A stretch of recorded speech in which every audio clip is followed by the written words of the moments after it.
Hello, everybody, and welcome to another JoyClicks breakdown. This is a good morning because, first off, there's 2 feet of snow outside my window, and I got a nice cup of coffee, and I'm joined by my good friend Kevin Diaz. Looking outside, no snow. No snow out here, but I'm doing good. How are you?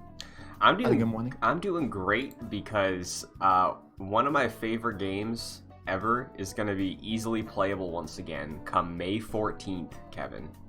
You love to see it. And we got my favorite 3 number 1 word combination. That's of course 4K 60. You know what I'm saying? You love to see it. You love to see it. Now, this morning we got a news drop from BioWare, which was teased, I think, maybe last Friday, that there'd be some announcements this week. I think Shinobi from Reset Era and Twitter was mentioning, like, hey, there's going to be some Mass Effect news next week. We've yet to see if there's going to be more stuff peppered throughout the week. Earlier today, we did get the news dump, though, about the Mass Effect Legendary Edition. We have a bunch of info to roll through, but the main thing is out the gate. May 14th, PS4, Xbox, PC, gonna be playable via backwards compatible on next-gen consoles. But yeah, you can pre-order it now. It's up.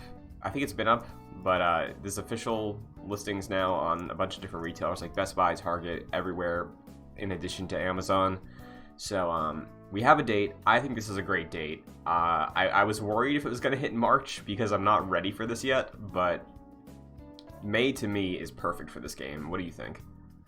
No, I mean, I think obviously spot on. Like looking at from a year that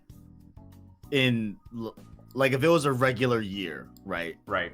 Kids are usually getting out of school in May. You know what I'm saying? I know we're not little kids, but like it reminds me of like a long-term like summer. Like it's the reason why I played through Borderlands throughout the summer that one year, like 2 years ago. You know what I'm saying? Like Right. the summertime is a time to binge a franchise. And what better way to bring back a franchise that has been stranded on PS3 and that era and everything, and bring it back, give it a new coat of paint, update the gameplay and everything. And I think it's a perfect time to launch it. Summer, usually, generally speaking, is pretty dry. Aside from 2020, it was a pretty hot year for games during 2020. But this date I think is really good. I hope it sticks. I don't know why I don't feel that confident in May. I'm not trying to like put out negative vibes or whatever, but I mean, I feel super confident that it's going to hit the date because it was supposed to hit last fall, and then obviously the pandemic happened, and yeah, you're right. Then the rumor was March. Like I think as of a couple weeks ago, it was like, oh, March 12th. But now, like, I think this is probably the push that happened behind the scenes. Like this is. I think this is the date where they're like, okay, by then we absolutely can have it done. Because right. We also got a trailer this morning that went over a bunch of the features that are going to be included in the Legendary Edition, and it seems like most of the heavy lifting is being done with Mass Effect 1. Now, as far as I understand, everything in this trilogy has been streamlined similar to the Nathan Drake collection. So visually, it's consistent, pretty much the same character models across all 3 games. It is using Unreal 4. The games, when they originally released were on Unreal 3. And there is some streamlined controls. One, to my knowledge, because one was an Xbox exclusive, so I didn't have the ability to play through one at the time. Mass Effect 1, infamously, the controls are a little rough, but from a lot of info we have in the game so far, from outlets that got behind closed doors footage, controls have been tweaked. The specifically controls for the Mako, the basically space ATV, significantly tweaked. So everything I've heard about Mass Effect 1 seems like this is going to be the definitive way to play it.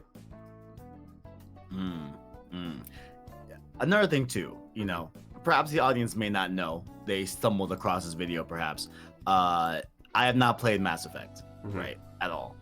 And just looking at the trailer that they put out this morning, I put in our group chat, that like this this looks like I'm gonna love this game. Oh, for sure. I don't want to jump the gun. I don't want to have a verdict before I actually play it, but it looks really good. It is looking nice. It is looking fantastic. I like hearing things about having streamlined gameplay. I like hearing things about the modernized controls and different stuff that may have been hang-ups of the past. Like, I don't think you mentioned it here, but they mentioned the ability to skip elevators. I think like that was a way of loading different environments in the game. So yeah, I know Mass Effect 1 specifically, the elevators were egregious. Like, I remember it was like a huge meme at the time, but like, no joke, 1 minute long elevator rides. Yeah, that's a no for me, dog. So that's a hard no. I did see, I forget who. Okay, so Nibel at Nibelian on Twitter did a nice recap of all the info that's been released this morning. Specifically in terms of the elevator rides, the lift to the Citadel's Presidium, which is like an area you go to a couple times in the first game, reduced from 52 seconds to 14, which is great. And this isn't even with the SSDs. So yeah, wait, so which is that mentioning which platform they're using it on? Like, is it just on PCs?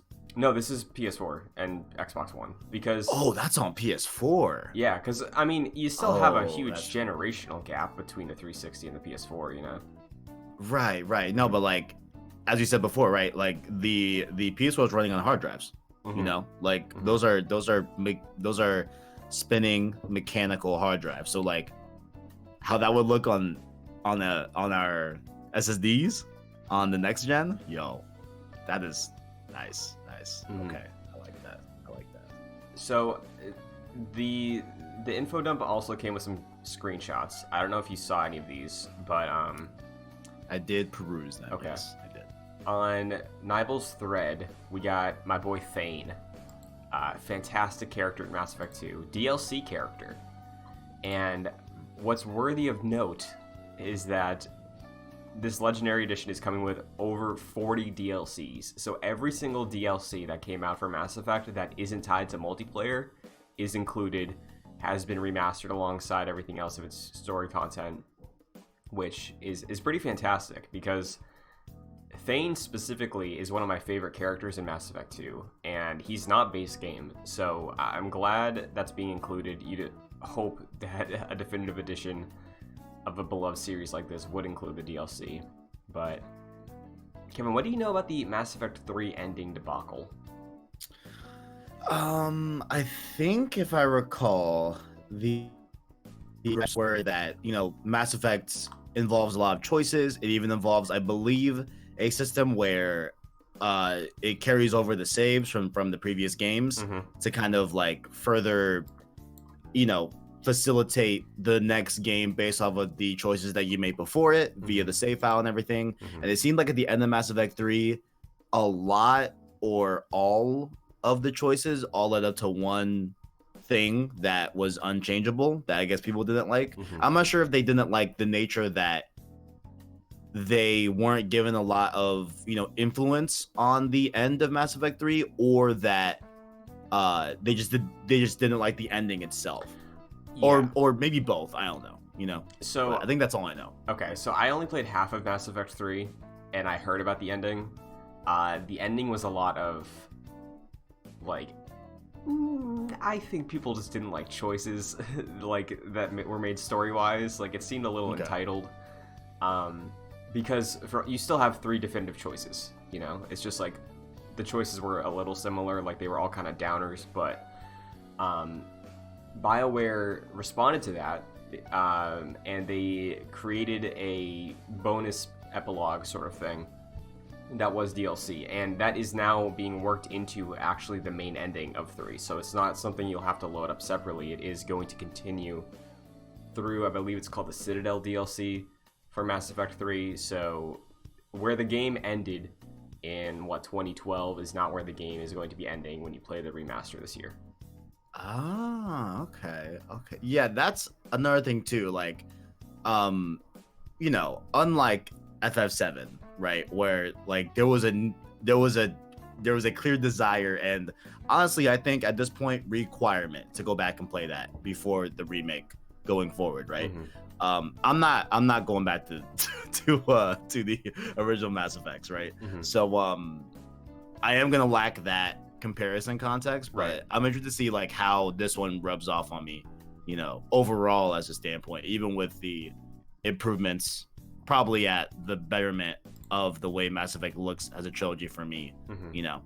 because you guys didn't get to play that 4K 60 and this and the third, Mm-hmm. have all these great improvements, so Yeah. it's gonna be interesting. Yeah. It's gonna be interesting. It's very exciting because what's actually extra exciting for me is that because I was stuck with a PS3 and the Mass Effect original game didn't come to PS3 until the PS3 got a trilogy.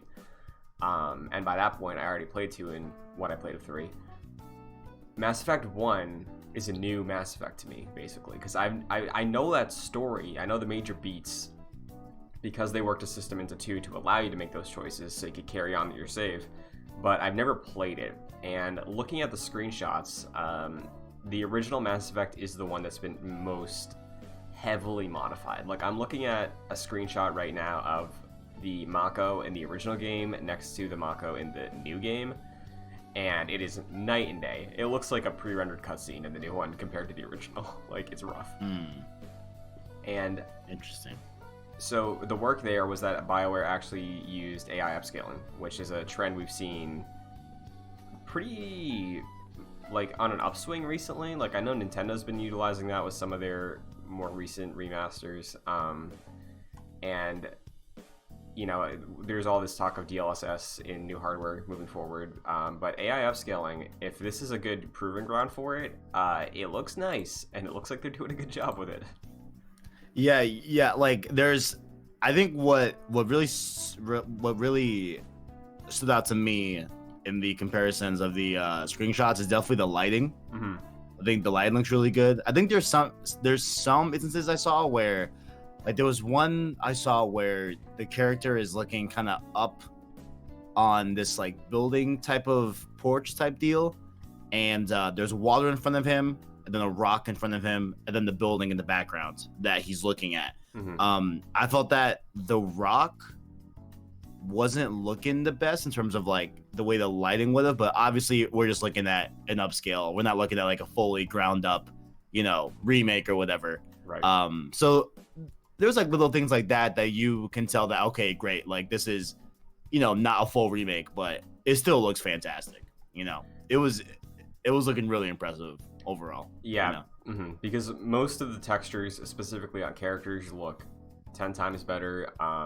There's a lot of like environmental stuff that I think is working really well, like again with that specific shot that I brought up before. But yeah, it's exciting. I'm really looking forward to playing this again. It's been a long time and I haven't seen the trilogy in full back to back, so this is going to be new for me, carrying over saves like that. I was only able to do that with 2 and 3, and I know there was speculation for a long time, like a long time, when this was just like a pipe dream, that it would also come to Switch. Now, there is a comment from EA saying that they're not ruling it out. They say, personally, they'd love to see it on Switch, but ultimately, I think we had a path set, and it was like, let's finish that, then let's sort of see where we're at. The path being, it was being remastered and designed with the PS4, Xbox One, and PC in mind. So, I think, considering that this was built for last gen at this point, I could see a world where, again, considering it's like 2 gens back at this point, what this foundation is, I could see it hit Switch. Maybe it hits Switch through a streaming thing if it is too intensive, but I could see this hit that eventually. Now, for you on a PS5, right? Do you see a world where the plan that BioWare had, that they're talking about seeing where we go next, do you think that this would end up with a specific PS5, Xbox Series update? Because I can't imagine it would be drastically different than what we're already getting. I think it would. I don't think it's gonna be anything crazy. I think it's gonna be more like under the hood stuff, like, let's cut down that 14-second loading time to 8 or 9 or 7 or whatever, right? Right. Maybe like little touch-ups here and there, but I don't think it'll be anything like super extensive. You know what I'm saying? Because if it's already 4K, I mean, like, I didn't look into like the nitty-gritty of like, on last gen. Is it running in 4K on last gen hardware? On PS4, yeah. Yeah, that's so impressive. Wow. Okay. So like, I don't. Yeah, that I don't see. No, yeah, I don't see anything that extensive in terms of updates. Because I mean, like, what more? I mean, I know people want, I guess, 120 frames over, but like, I mean, 4K 60 is pretty much, having your cake and eating it too at that point. So. Yeah. If they already have that on PS4, then I guess it'll just be a quicker loads on PS5. Maybe a few enhancements here and there, maybe, but I know what they did rule out because of I think the fact that the way they did their remaster tech of like transferring from Unreal 3 to Unreal 4, that they can't implement ray tracing. They have said that, so I think it would have to be like a much larger retooling for them to add ray tracing to the game, so that is probably ruled out. I could see if they want to do another like Mass Effect Legendary Edition 2.0, maybe in like a year's time they'll have ray tracing ready for PS5 and Series X, but like, I'm with you. I think this is the extent of it, because already if you look at it next to how it ran on PS3 specifically, it's a noticeable improvement. But yeah. That is something I left out. Like, probably RT update. Right. Yeah. That would probably be in there if there was a hypothetical PS5 version, but I don't think so. So, I think we hit all the major points. Like the HDR, the 4K, the DLCs.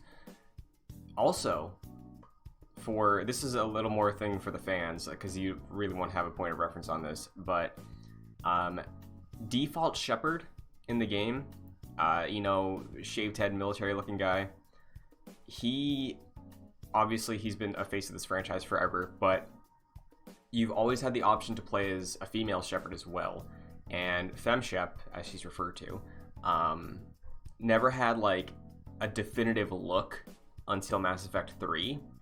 And Mass Effect 3 is like, okay, she's a redhead, she's got an attitude, she's awesome, she's badass. They've made her playable now as that default character, redhead, the way that male Shepard has his default look. She is fully selectable and playable throughout the entire trilogy now, and there's been improved character customization. BioWare has added a significant bump in terms of creating black characters, so there's more customization that's like in line with a wider slew of people than just what the originals had. So character customization has been improved. FemShep is fully playable throughout the entire trilogy now, which you obviously love to see. Love to see it. I didn't know that she was only playable in the third game. So you could select her, like you could select a female Shepard in the other games, but she didn't have a default look the way that male Shepard did. Right. Because honestly, I don't even think I even like fathomed like I didn't even know that you could play as a female until the third game, to be honest. Yeah. Interesting. Like back then when I loosely was watching Mass Effect, rollout's third game and everything. But a little more personal to me, obviously, bring on the melanin, bring on the hair. Hopefully it's good hair, hopefully it, bring on the taper fades, so hopefully those are all good too. Yeah. So, well, because I'm pretty sure Anthem did that pretty well, didn't they? I think I remember reading headlines about that, or like some articles about how like Anthem's character customization was like pretty solid compared to others. I think so. Yeah. I honestly, it's been like 2 years. I forgot what my character looked like in Anthem, but if I'm given the ability to add melanin, I always add some melanin in there. So I'm pretty sure it's solid, but we'll Yeah. see. We'll see. Well, once again, this is hitting May 14th. We have a show on this channel called the Longplay Club, where we play through some games as a book club format. And let me tell you, looking at our schedule right now, we're playing through the Metal Gear series, and Metal Gear is probably going to wrap up by May. So I am excited to get my hands on this series. I'm excited to play through them again, obviously make content with it. But Kevin, as a beginner, let me hear how ready you are, and then shout out what you want to shout out. Star Wars is probably ultimately it is my favorite line of movies, and like overall in the, if not first, top 3 favorite stories of all time, favorite universes of all time, right? This is giving me a little bit of Star Wars vibes, a little bit of a different slant, right? I'm not sure if there's any like mysticism in Mass Effect, but I think maybe like a better comparison would probably be Star Trek, just looking at it optically. But I don't have that fondness of a Star Trek. I'm not that fond of Star Trek, aside from the newer movies. Right. That trilogy's amazing. But I'm very excited for this. This is one of those big gaps in gaming that I have that we're patching up right now with Metal Gear Solid. That was like another big one as well. So I'm happy to get this one patched up as well. And I'm also very, very fortunate that I get to play this in like the best possible version ever, right? Like these are going to be the best that these games are going to look feasibly for the foreseeable future. So really cool to see that, and I'm excited. Like it's gonna be a good summer for sure. We're gonna have some prime gaming in the summer with the Mass Effect trilogy, and you can of course follow my thoughts here on JoyClicks, Gamescast, and Longplay Club, as well as on Twitter at PSSourceVids if you want to check me out there, and YouTube.com/PlayStationSource as well to watch streams of not only the Metal Gear Solid stream series, but of course Mass Effect when it does come around that time. And yeah, so I'm excited. Very nice. I'm right there with you, because PS3 Christian was just sitting there with like the holy grails of Red Dead Redemption, Mass Effect 2, Assassin's Creed Brotherhood, and Uncharted 3. Like that was like my personality on the PS3 days. So I'm so excited to see this series again, and like you said, the best way possible, in a new way too, with the hindsight of Mass Effect 1. So if you want to look forward to that, if you want to follow along with us in the Longplay Club, that's available in a playlist on the channel and a podcast feed that I'll link down below for when the time comes. And yeah, if you want to follow me on Twitter, Twitch, Instagram, TikTok, anything, Chun2D2 is my @ this is once again a JoyClicks breakdown on the channel, youtube.com/JoyClicks. If you enjoyed the video, if you learned something, or if you want to stick around for more of these, be sure to like the video and subscribe so you don't miss that, or Gamescast with Kevin and myself. But that's gonna wrap it up. So until May 14th, it's pizza time.